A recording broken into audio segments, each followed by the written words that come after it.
koji su se javili, jako ugodne reakcije imaju, čak su počašćeni prije svega što i mi ih i igrači zovemo i naravno nama je drago da se odazivaju i da i dolaze na utakmicu u što većem broju. Aha, smetam? Dobro, evo kratko da ti se zahvalimo što si ove godine uzeo isto godišnju ulaznicu i što si, znam da si svaku tekmu tu na tribini, tako eto da zahvalimo.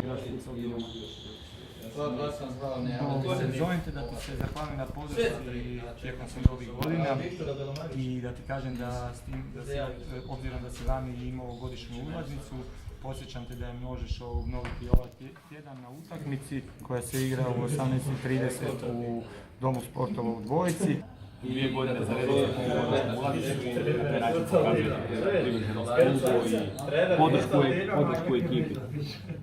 Osjećamo u glasu svih tih ljudi da je nekako su iznenađeni, a istovremeno sretni što na nekakav način im posvećujemo pažnju.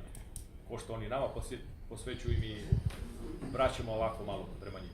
U svakom slučaju godišnja je znak podrške klubu i ekipi, znak pripadnosti, znači svakako treba kupiti godišnju ulaznicu. 004 i to ti je Domagoj. Halo, poštovanje. Jesam dobio gospodina Domagoja?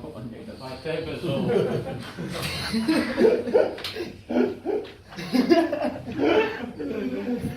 Čekaj, ne.